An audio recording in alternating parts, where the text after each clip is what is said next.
Okay. Are you teasing, Arik? Are you teasing? I am. All right. All good. So, hi everyone. Good morning or good afternoon, wherever you're at. My name is Arik Diamant, and I'll be co-hosting this webinar about writing B2B copy that converts using AI. Maybe before we start, we'll introduce my co-panelists, Billy and Eden. Yeah. Hi, everyone. I'm Billy, a managing partner of Marketing Envy. We're a B2B tech agency, and we are super excited to be working with AI and copywriters for our marketing. Thanks. Hi, everyone. My name's Eden. So I'm a conversion copywriter and acquisition strategist, and I work with marketers who use both people like myself and AI to write their copy. And so looking forward to digging in with everyone. Thank you. Thank you, Billy. Thank you, Eden. We're really excited about this webinar. Have a big plan ahead of us. Let's take a look at the menu of what we're going to be having today. We're going to be discussing the differences between B2B and B2C copywriting techniques, go over some conversion recipes that we know work for the B2C world, and see what we can learn and maybe apply in the world of B2B. And finally, demo our very own copywriting AI to show how we can create in real time high converting ads for B2B. Then we're going to pause for Q&A. I'm sure you're going to have a few questions regarding the actual software. After that, Billy's going to be talking about landing pages, pillar pages, and the importance of long form content. We'll have another break for questions after that. And finally, give away some interesting gifts and perks and say goodbye. Are you ready? Yeah, let's do this. Let's do this. Okay. So thinking about the difference between B2B and B2C copywriting. First of all, about the funnel. Okay, when we think about the funnel in B2C, either we don't have a funnel at all, or the funnel is very shallow. Okay, we intend to sell as soon as possible, whereas in B2B, we have a deep and complex funnel. Our purchase cycle may be months and even years long. Okay, and that kind of affects the way we write and communicate with our prospects. In terms of goal, in B2C, we aim for an immediate purchase, sometimes even an impulsive purchase. I don't think you could do that as much in the world of B2B. We do aim to sell eventually, but we know that the way to selling B2B products goes through the path of arousing interest and establishing trust with our audience. And this has a lot of effect on the way we write our ads and basically all our marketing assets. For example, when considering the emotions we want to convey in our ads or other assets, in B2C, mostly anything goes. Okay, there are almost a use case for any sentiment that you would like to use in an ad. But in B2B, I think we're a bit more restricted. We want to establish trust. We need to create confidence. I don't think you could scare someone into buying a B2B product. Okay, that's not an option that I've seen so much. But the surprise, I think, when it comes to writing style, we're used to seeing a lot of everything in B2C. And maybe in the old world, we used to think that in B2B, you need to talk in a more conservative voice, even in a corporate voice, especially when selling complex products like cybersecurity tools. And what we're seeing, and I'm sure my colleagues will agree, that even in the B2B arena, what works best, is an authentic tone of voice. You could be playful, you could use humor, you could be witty, you could use almost anything as long as you're loyal to your brand values and stay aware of the fact that you need to establish that trust with your prospects. If you have that, you could use almost any tactic that you've used in B2C, and we'll see a nice example right now.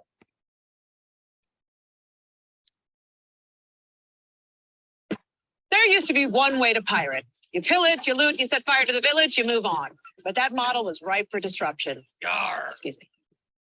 As CEO of my own pirate enterprise, I chose HubSpot as our CRM platform because it helps us treat customers like people, not conquests.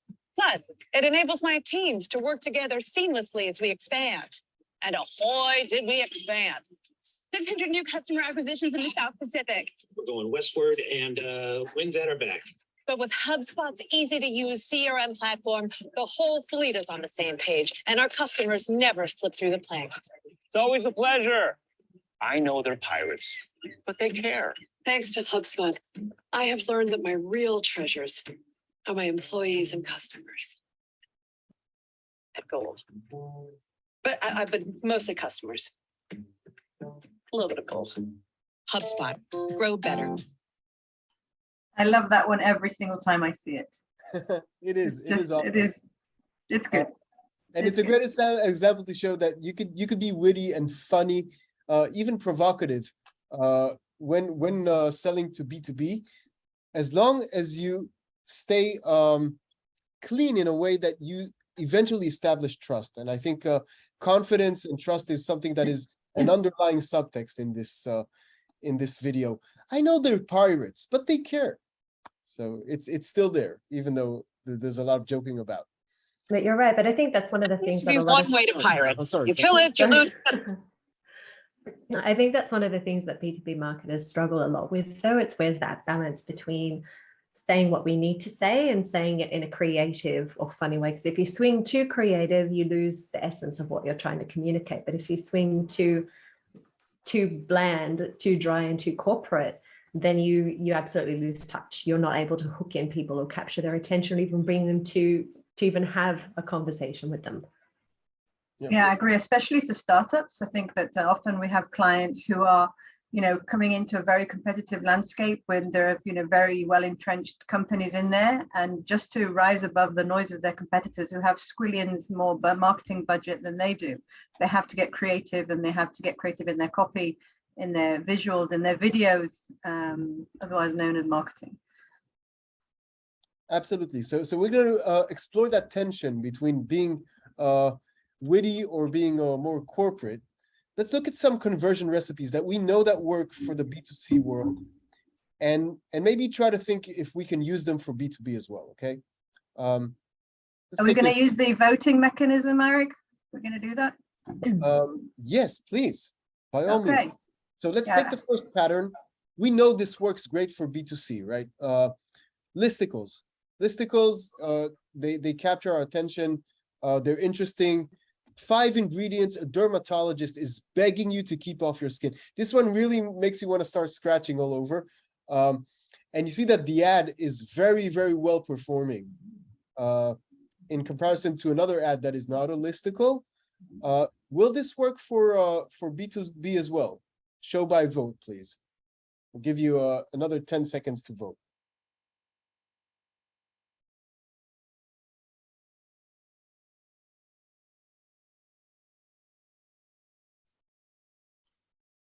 Come on, we need to see some more hands. We've got the raise hands functionality on the bottom of your screen. You've got a raise hand thingy. So if you can raise hands. In the chat. So sorry? People are voting in the chat. So if you okay. Oh, okay. So how's it feel? Are you monitoring the votes? Right now, it's a lot of yes. A lot of yes. Okay. What do you think, Billy? Ooh, yeah. We have Shahar that says, I think people start to get tired of X things you need to know. Eden, do you have an opinion on this? I would say to test it. I would say it depends, because I think it appeals to different types of audiences, depending on their stage of awareness as well and what they're actually looking for. If they're browsing through and they're passively consuming content, something like how to hack your skincare for fall might appeal to them more. But on the other hand, 5 ingredients a dermatologist is begging you to keep off your skin is something very, very concrete and very specific. And often we see that something, despite it being a formula that's been used so many times, you often find that something that still ends up converting. What we often see as we're doing now, and I'd be happy to see the results, is that sometimes what we think we'd convert to isn't what we actually convert to. Oh, that happens so often. No, this isn't going to work. Just test it. Just test, then- exactly. We have this idea that we convert to something slightly wittier or slightly this or slightly that, whereas copy that's very clear and very to the point, it shows you that there's value waiting for you beyond the click, is often what converts at the end of the day. It might be quote unquote boring, but when we're talking conversion copy, we're not talking about the kind of creative copy that you see Ogilvy putting on a billboard over a freeway or something like that. This is copy that we're looking to get people to take an action.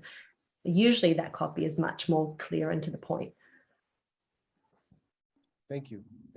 So I definitely agree. I think this can work, or is definitely worth trying. What about active tone of voice?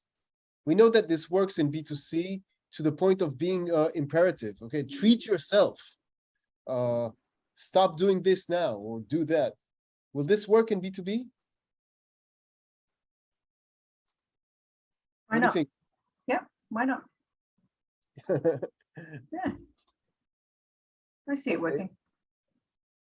I personally feel that, being aggressive in B2B is a bit less my style, except for in CTAs. There, of course, the buy now still outperforms any other call to action that we can think of.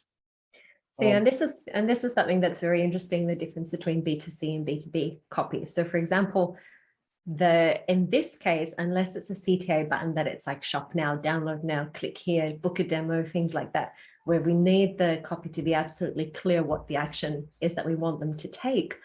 The first style of ad copy, the active tone of voice, is actually very effective. But on the other hand, with B2B, we're often struggling against that feeling that there's so much competition for that 1 to 3% of the bottom of the funnel that are looking to buy now. So when B2B copy comes across as too much of emphasis on the imperative, too much of a do this, right, do this, and it come across as too pushy, something that feels like a human rotor that's much more personal. We just made even further reductions. We're having a webinar. We're having a webinar. We'd love you to come and join us, rather than join this webinar right now. Is actually, we can see actually might get higher interactions because it feels much more personal and authentic and less pushy, less fear, less FUD. That is my feeling too, but I have to say that I've been proven wrong time and again by the numbers. So maybe it can sometimes work. It depends. It depends. Like all things. How about name dropping? We see here Name dropping always works. Name dropping, yes, always. Hands down. Yeah. Okay. How about PAS, the PAS framework, problem, agitate, solution? I'll just demo it for those who are not familiar with it. It's a way of kind of telling the whole story in 3 lines. The problem, banks are old school. Agitate, kind of dig in deeper to the problem, make your audience really feel that problem, and finally wrap it up with the solution, take it home with the solution. This is one of my favorite ad writing frameworks, and I try to think why it's so effective, and I came up with 3 reasons, but maybe my partners to this webinar have some more. First of all, it shows empathy. Okay, by talking about the problem, you're reading your audience like a page of their personal diary. They feel that you understand them, and this is an important step in the way of marketing to B2B. Second is something that is a bit subtle, maybe in an underlying layer. It reminds our audience of the dimensions of the problem that they're experiencing. Sometimes they have workarounds. They don't look the problem straight in the face because it's too difficult to deal with. So we're just suppressing it for now, trying to work around it. And when someone talks about it in clarity and puts it right in front of your face, it really shows the dimensions of the problem, maybe how much money it's costing you. And that could be a compelling motive to perhaps buy. And finally, this framework is so well known and in a sense predictable that our audience start reading the ad and they already know in a sense what's about to follow.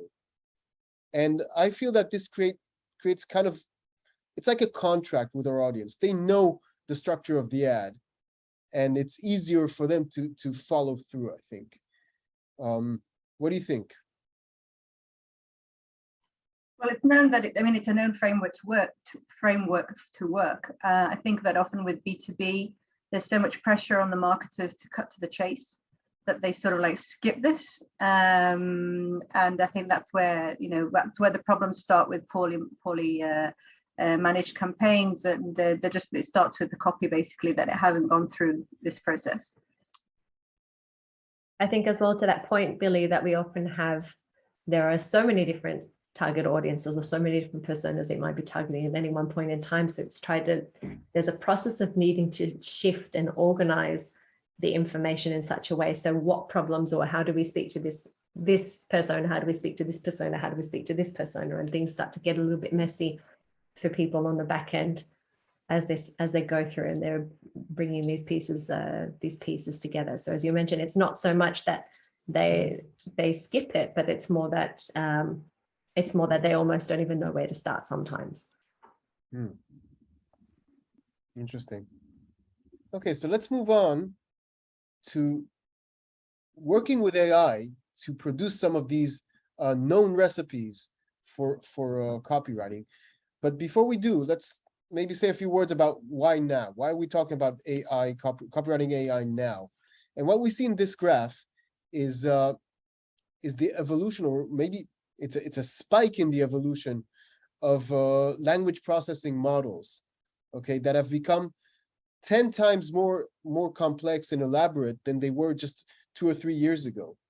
And as a result, copywriting AIs today, like the one Anyword is providing, can produce text that is indistinguishable from human language. You cannot tell if it was written by a machine or by a person. And we're going to show some examples. And I know it's hard to believe that an AI can write so well, but think of it this way. Copywriting AI and these huge models that were mentioned in the graph earlier have basically read through human civilization.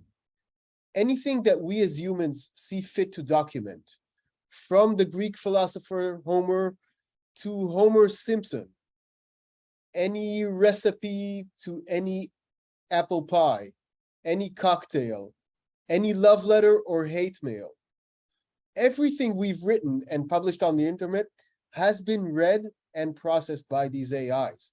And so, of course, they don't have a soul and they don't have a heart, but as much as a machine can, they understand humans really very, very well. And if we as humans, we appreciate education, when we say about someone that he's well-read, it's usually as a compliment. These copywriting AIs are better read than any human being that you will meet.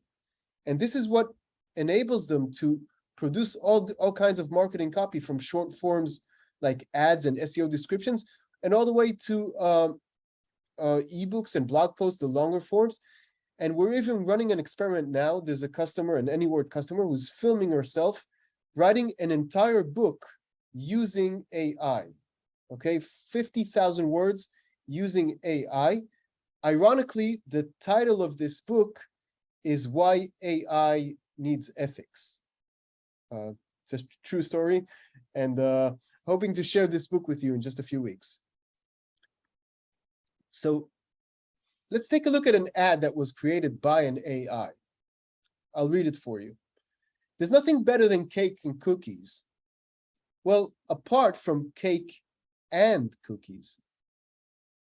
This is pretty witty for an AI who has never tasted cake and cookies, but it's kind of very human, and you can see the AI imitating human patterns, which is, I find, very effective. Let's look at something that is a bit more businessy. When was the last time you visited a bank?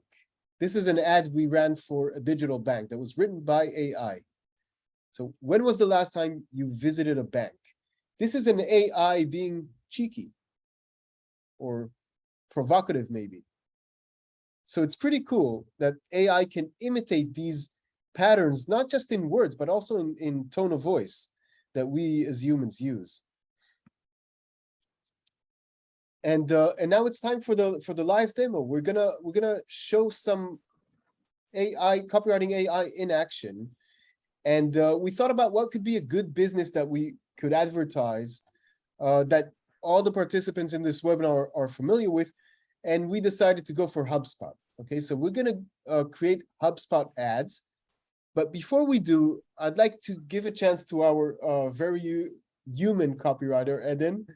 If you wanna discuss your work, Eden spent some time creating some ads of her own. And then maybe you want to take us through them. Yeah, absolutely. So the idea was that, first of all, because what we're looking at is experimenting with the PASS framework and looking at what we can do with ads. It's with ads and with AI especially. What we have here is these are some ads, of course, that I prepared earlier today.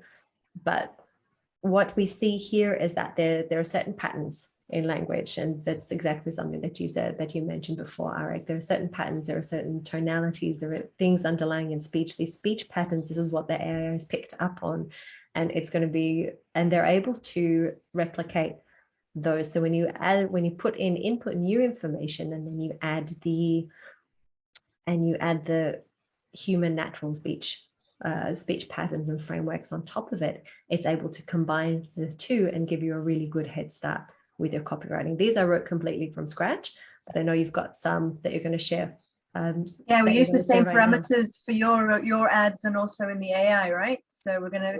This is the battle between Eden's copywriting, and Anyword's copywriting. There are these. Do you want to read them for us, maybe? Yes. Eden? Okay, so running your marketing from spreadsheets, because you can't find a CRM that's easy to set up. 142,000 businesses are already using HubSpot CRM platform to manage their marketing without opening another Google sheet. Open your free account today to check it out. No more endless sheets. Sorry, Google. Run all your marketing from a single platform. Check out HubSpot for free today. I like those. I think those are good. I'd buy. Now, the right one is just a shorter version of that one? Yes, just a slightly shorter version. So what we see, and and I always push back on this gently when I'm working with B2B marketers, is that often we say that we know with ad parameters there will be a certain number of there'll be character limits. The ad will get cut off, the copy will get cut off at a certain point, and you'll have those three dots and it'll say click here to, you'll need to click to see more to reveal the rest of the ad copy. But what we actually find is that a lot of people automatically just think they have to write really short ads, but that's not the case. First, for a couple of different reasons. First of all, when you have a really short ad, it lacks a lot of context, a lot of rich context, and it's very difficult to try and use, for example, the entire PASS framework, or to tap into those deep emotions within the space of 150 characters. It's really, really difficult to try and do that. So you have to rely a lot on the ad creative and the copy as well to do all that heavy lifting to actually encourage people to click. On the other hand, if you add a couple extra lines of ad copy, first of all, you have an ad that's much more richly and deeply contextual. At the same time, people have to actually click the see more to actually engage with the ad.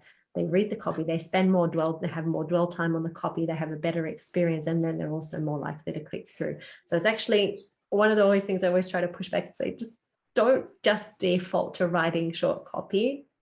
Throw in some variations where there's a little bit more rich context, tells a little bit more of a story, uses some funny language, things like that. And the results are actually really fantastic.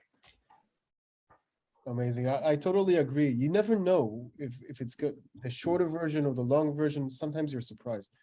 I'd like to show some copy variations created by our AI. And maybe ask our team, what do you think about this? Let me read it for you. Knowing who visits your website has its advantages, especially if you know exactly what content or offer appeals to each visitor type. With HubSpot CMS, marketers can collect contact information from visitors as soon as they arrive on their site, before conversion, to build lists of leads categorized by interests and behaviors for future marketing campaigns. What do you think of this?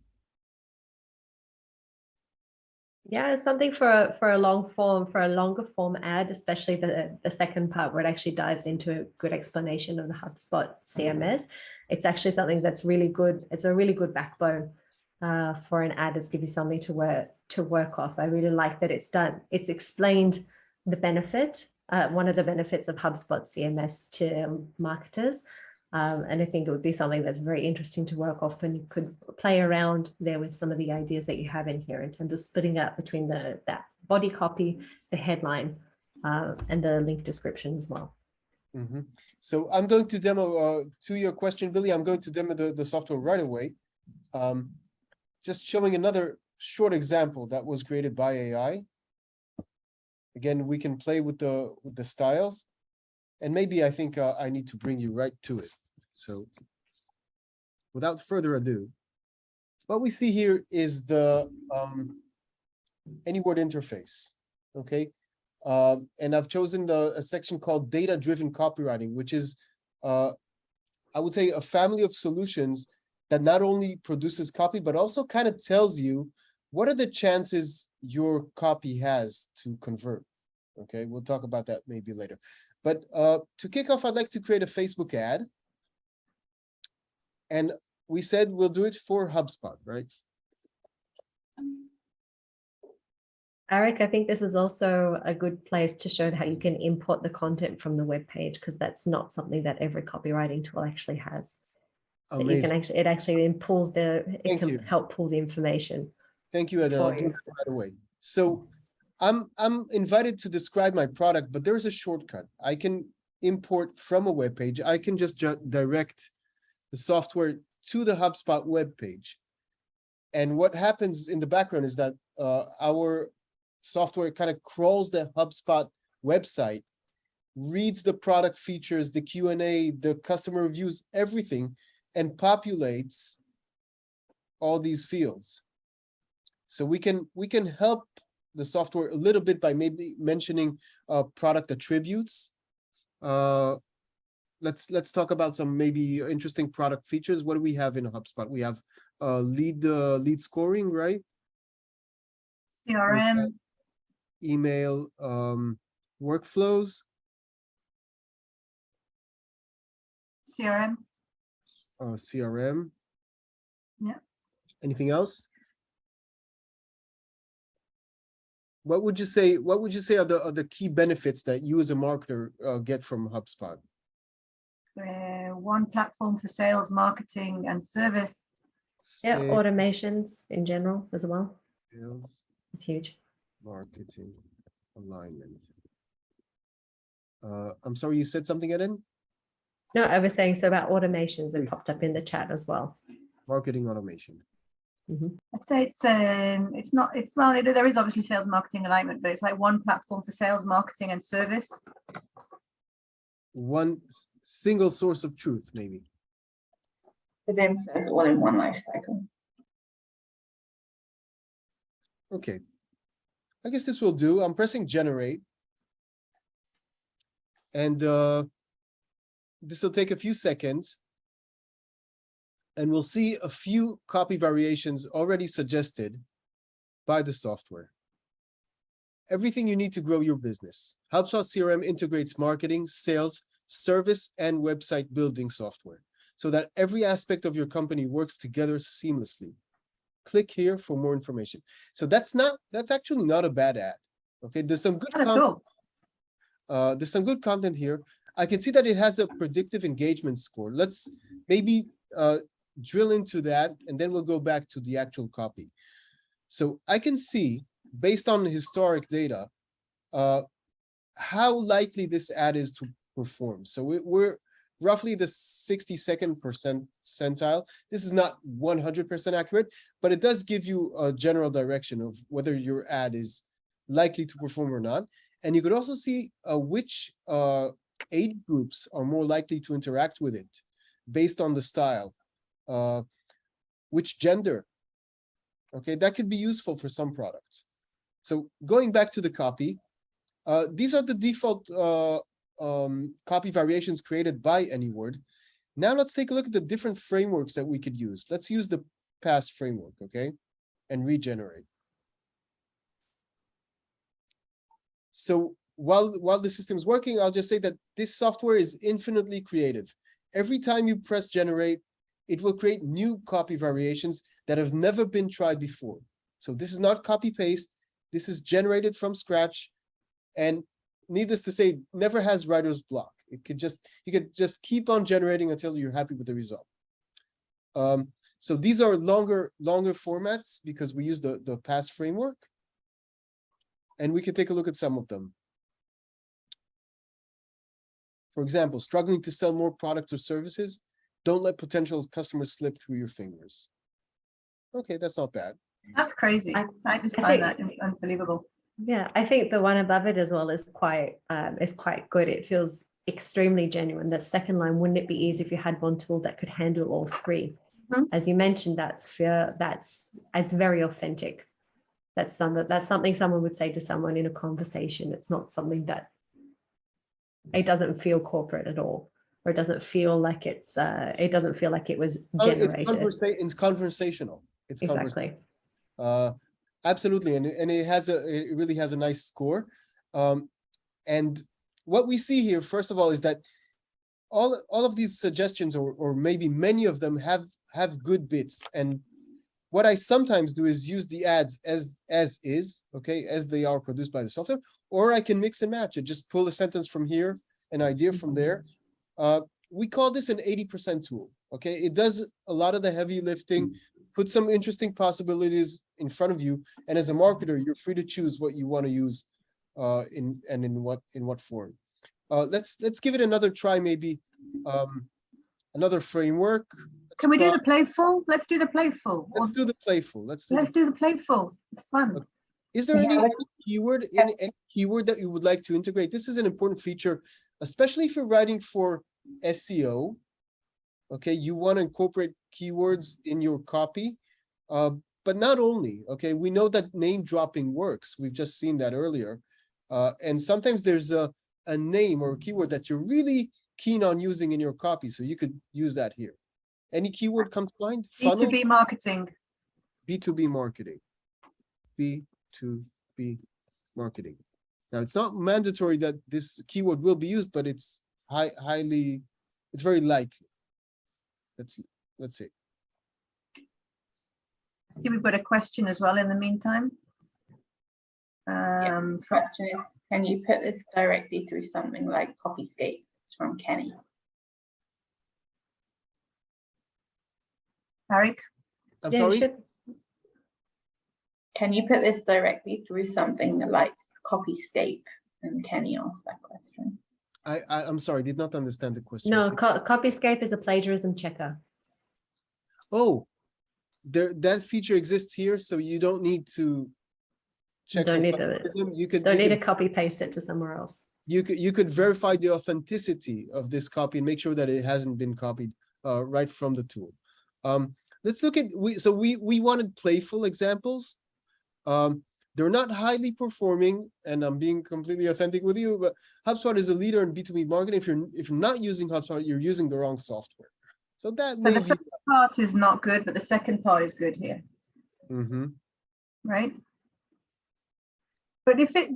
So my question is, if it's not a good idea, why would it present an ad that's at scoring 35? Like, why not just decide to present ads that are, or copy that's above? Like that's a good question, but as I said, it's an 80% tool, and sometimes good ideas are not recognized as such.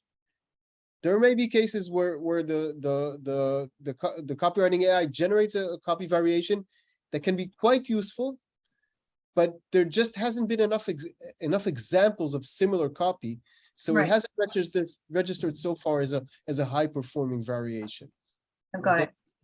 Billy, I think it's also to help us exercise our better judgment still in making choices, not just randomly accepting what's here. But again, it's as I know the CEO of Anyword likes to say that AI writing tools are like calculators for copywriters. So like calculators are to mathematicians, writing tools like these are like calculators for marketers and for copywriters. So they help you do your job, help you get through some of the hard bits of writing copy much faster, but you still need to exercise your your judgment in picking out what feels, what looks right and what feels right and what reads right. So I think having something as well to compare it against, so you can see this is what could be a lower, so this is not the right tone, or this is not something that you feel is on brand, versus some of the other pieces of copy which are much sharper. Absolutely, I couldn't agree more. Thank you, Eden. So as we see here, you can experiment with different templates, different tone of voice. You could explain it to a 5th grader. If you have a complex solution, you want to dumb it down, you could give this a try. You have the list, which is one of my favorite formats because it's the one that uses emojis, and you could get some really juicy variations that way. I'll also show that we've chosen to create a Facebook ad because it's an easy framework. Here's an example of an ad in the list format, okay? And you can see that it really uses great emojis, grow traffic, convert more visitors, run complete inbound marketing campaigns, and the emojis are the right ones, you know, pretty much the ones that you would use, which is pretty amazing. It is pretty incredible. I have such a hard time deciding which emojis to put in here. I can just let anyone decide which emoji. It's a huge time saver. This takes me 15 minutes when I post on LinkedIn. Absolutely. So let me just show you that the other types of copy that we can create using this tool. So we've seen that we created a Facebook ad, a Google ad, a Twitter ad. And why is this important? Because you mentioned earlier, Eden, that sometimes people try to avoid longer copy because they're afraid that they're exceeding the number of characters, and it's really difficult to get that precisely. So using these frameworks assures you that you're staying compliant with whatever channel you intend to publish this on.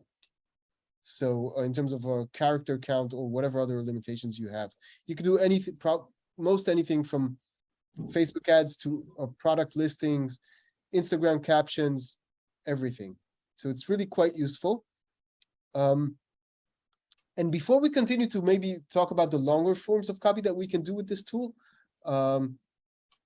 maybe we can pause for Q&A. I'm sure we have quite a few questions by now. We have a few from the beginning where Harun said, I really wonder, since I realized the way move big and bold in B2B, what is the borders of move big and bold in copywriting? What is your opinion regarding big and bold moves? So basically, how far should you go in being big and bold and pushing boundaries with copywriting? That's a great question. Not to be abusive. I'd go as far and wide without being abusive, but maybe some companies like abusive too. But I think test the boundaries. I think the general rule is to stick with try to stick 80% of the marketing budget with what you know is going to work, whether you use AI to help predict whether it's going to work or not, or if it's following general best practices as well. Play it, I guess, safe, because at the end of the day, you're looking to drive conversions. So kind of play it safe with the majority of the ad budget, but still leave a good chunk, 10 to 20% of things that you can experiment with that aren't damaging the brand. So what can you say? How can you say something in a creative way? What's as for HubSpot, for example, what's with the pirate ad that we shared earlier, what's a creative way that we can express this same thing without damaging the brand reputation at the same time? So that's something that they were able to take a really fun concept and push those limits in that direction. Again, at the same time, you need to be aware that not damaging the brand equity or the brand reputation that's been built up at the same time, which is why we need to still keep the focus more on what we're really confident is going to work. But don't be afraid to experiment. Don't be afraid to experiment with long copy, with different voices and tones, being funny, being witty, all those kinds of things. Yeah. We have two more questions from the chat. We have from Jade Edelstein. Does the tool pick up automatically hashtags that are relevant to social? I'm sorry. Does the tool pick up automatically hashtags that are relevant for social? I'm not familiar with that feature. No, not that I know of. We have keywords that we can use, but I think making them hashtags is a manual effort. And And then we also have a question from Erin Shishler. How would you use this AI tool to conduct better research before writing copy? And would you? Oh, great question. It's really a shortcut tool for copywriting. So point it at your website, and if that website is informative enough, use the tool to create copy, maybe not just ads, but like a real blog post, which we'll dive into in a minute, and it'll give you a lot of ideas, if that's what you mean by copy. It's like it will give you like the initial canvas, so you don't have that moment of writer's block when you stare at the empty page. You kick off from the beginning with some ideas on the sheet. Great. And we also have a question from an anonymous attendee. How do I improve myself in B2B copywriting skills? It's a big question. Where do you start off, Eden? Where'd you go to start that? Where'd you go to start?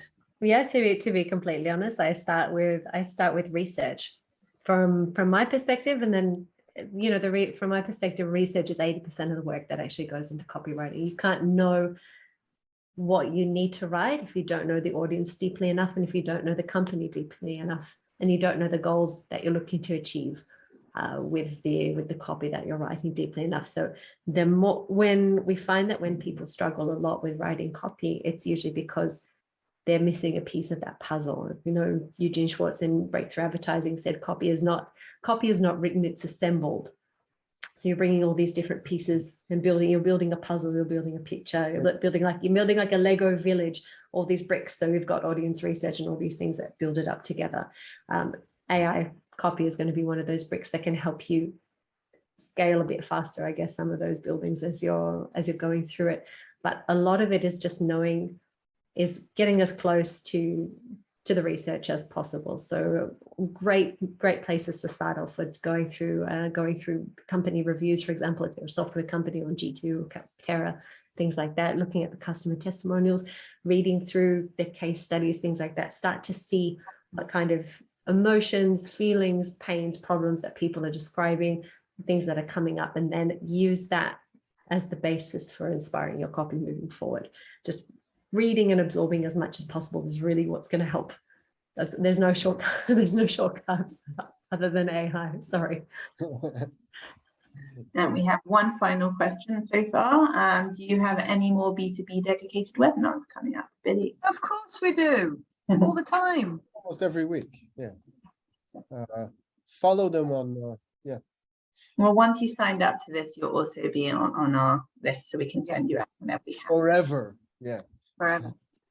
Okay, we've got 12 more minutes, so let's get back to. So just a word about why this matters. Okay. How does this copy that we've just created, how does this affect ad conversion? Because we know there's the copy, but there's also the image and the headline of the ad that you could also write, by the way, with an AI. But take a look at these two ads that we ran for a customer in the States. Same ad, same picture, same title, different copy. And let's look at the difference in click-through rates. 50% more. 3 times more clicks, just because we changed the copy. So copy has a huge impact on the conversion of your ads. It really matters. And we spend so much time building campaigns, working on the messaging, working on the creative. But the copy itself is actually, in my opinion, the easiest lift we can get if we experiment and give us some time to work with it. Here's another example. Same ad, same Jennifer, 4 times more clicks, just because we changed the copy just a little bit. So it's really significant and can really boost your performance. So moving beyond ads, we said that AI can write almost anything that a human being can. So let's look at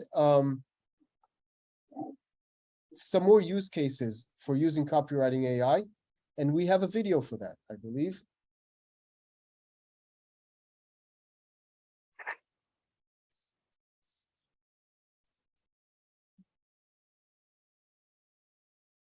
We can't hear anything, Arik. Oh, really? Yeah. No. Don't say that. We tested it. If you stop sharing your screen and share your screen again, when you share it, there's a little tick on the corner.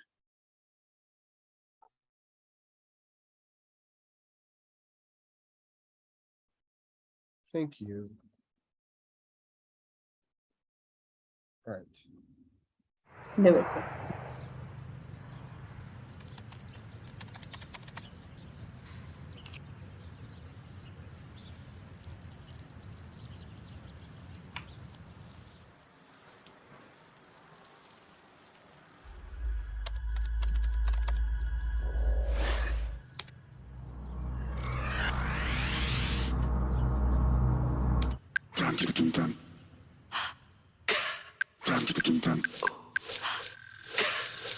Bye, plastic. Just recycle it. Let me talk to you about plastic cups. This is not cool. Give me shockwave.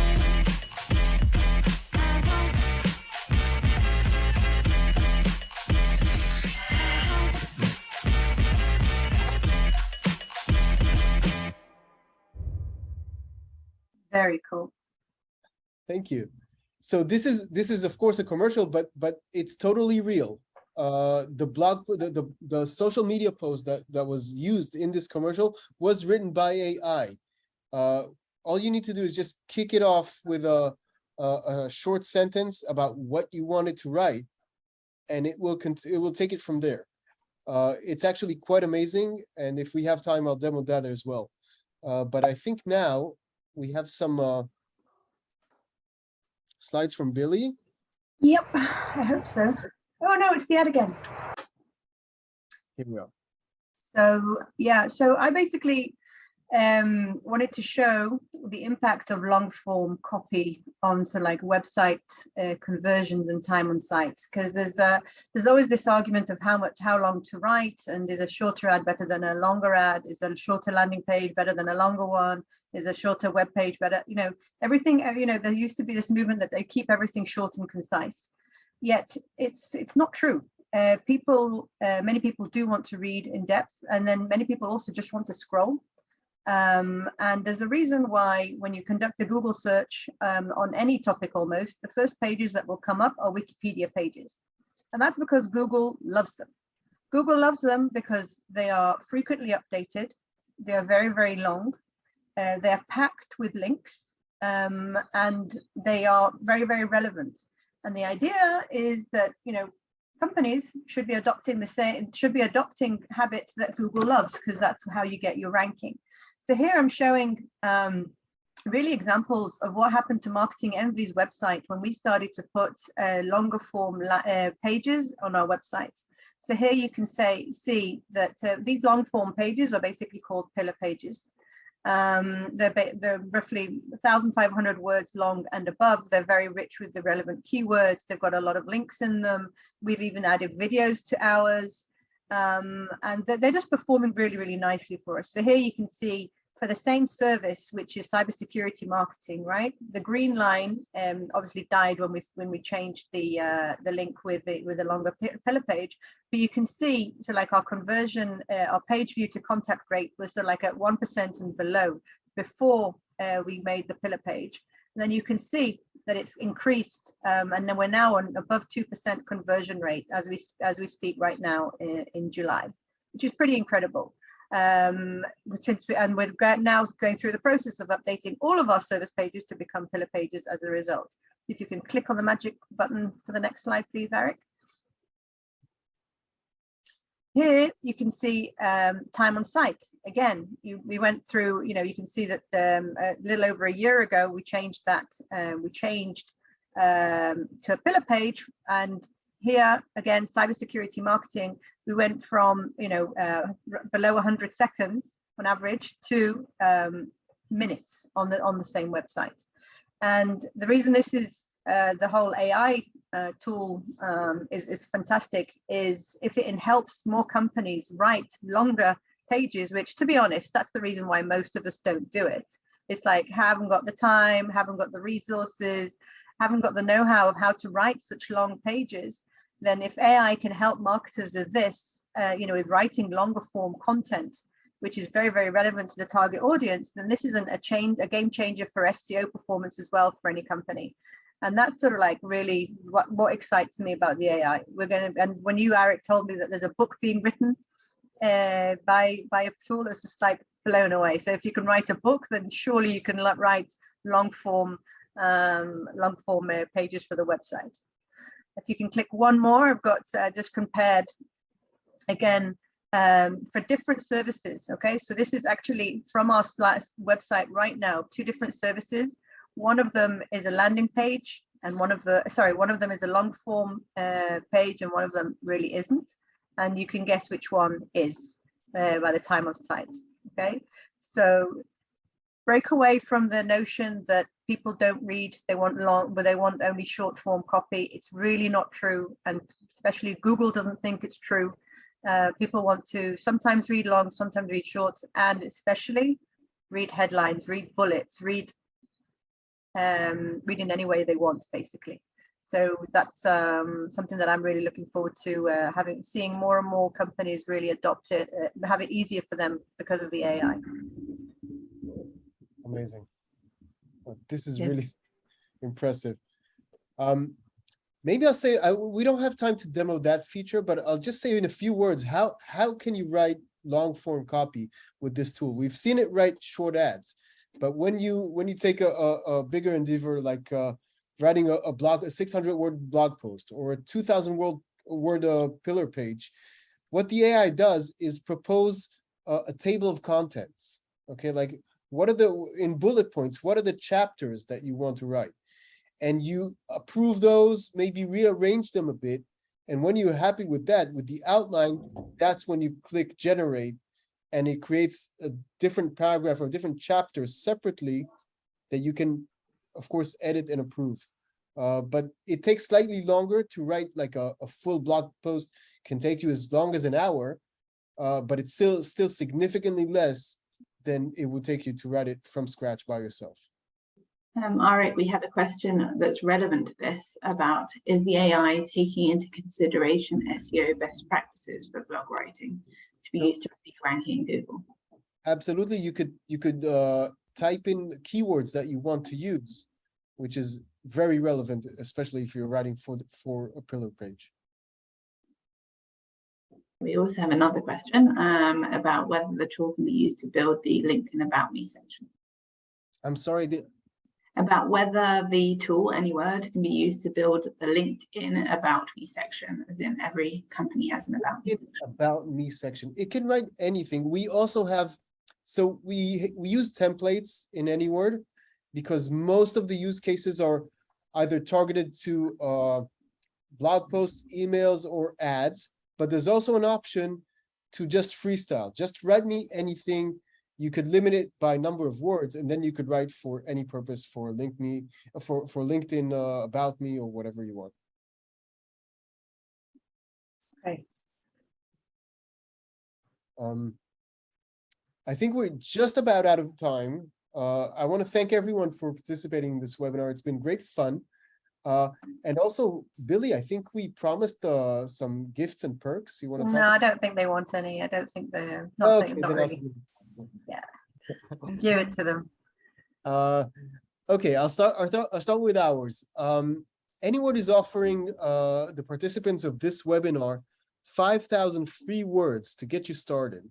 Okay, if you start on the website, you can start for free, but you're going to be a bit limited. You're limited to 7 days, and not all of the features are open to you. If you sign, I will be mailing the participants of this webinar after this session, and if you sign up at the page where I will send you the link. Sorry, you will get 5,000 free words. That's pretty much enough to get you started on almost anything you want to do with this tool. So we'll be happy to help you with that. 5,000 words is like 10 pages worth. So in Word, like size 11, right? Eden, something like that? It's quite a bit. Yes, it's quite a bit. We have a question from Sherry. It's an interesting one. What if we are already signed up? Oh, Still, Take you that still one. get them. You still get them. Everybody get. There's enough love to go around. Okay, if you're already signed up, you still get the 5,000 free words, and we hope you become a premium customer because there's a lot more to get from the tool when you are. We have a hand raised from Arik Ahmed. Can I allow them to talk? Yeah. Okay. You can unmute yourself if you would like to talk.